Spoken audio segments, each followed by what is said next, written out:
In 1983, a team of scientists conducted a radical experiment in an undisclosed facility. The scientists had theorized that a human without access to any senses or ways to perceive stimuli would be able to perceive the presence of God. They believed that the five senses clouded our awareness of eternity, and without them, a human could actually establish contact with God by thought. An elderly man who claimed to have nothing left to live for was the only test subject to volunteer. To purge him of all of his senses, the scientists performed a complex operation in which every sensory nerve connection to his brain was surgically severed. Although the test subject retained full muscular function, he could not see, hear, taste, smell, or feel anything. With no possible way to communicate with or even sense the outside world, he was all alone in his thoughts. Scientists monitored him as he spoke aloud about his state of mind in jumbled, slurred sentences that he couldn't even hear.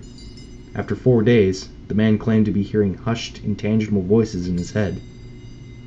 Assuming it was an onset of psychosis, the scientists paid little attention to the man's concerns. 2 days later, the man cried that he could hear his dead wife speaking with him, and even more, he could communicate back. The scientists were intrigued, but were not convinced until the subject started naming dead relatives of the scientists. He repeated personal information to the scientists that only their dead spouses and parents would have known.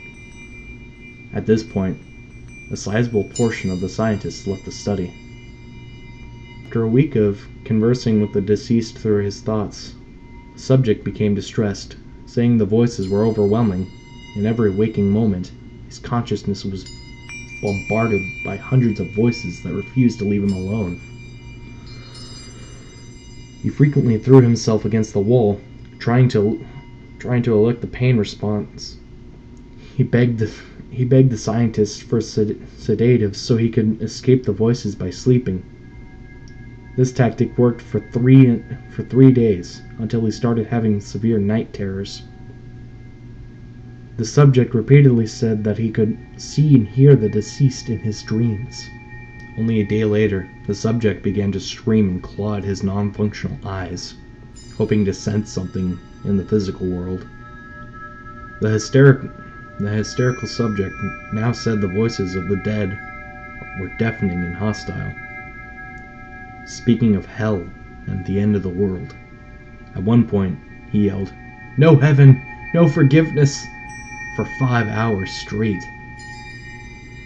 He continually begged to be killed, but the scientists were convinced that he was close to establishing contact with God. After another day, the subject could no longer form coherent sentences. Seemingly mad, he started to bite off chunks of his flesh from his arm. The scientists rushed into the test chamber and restrained him to the table so he could not kill himself. After a few hours of being tied down, the subject halted in his struggling and screaming. He stared blankly at the ceiling as teardrops slightly streaked across his face. A few hours of being tied down, the subject halted his struggling and screaming. He stared blankly at the ceiling as teardrops silently streaked across his face.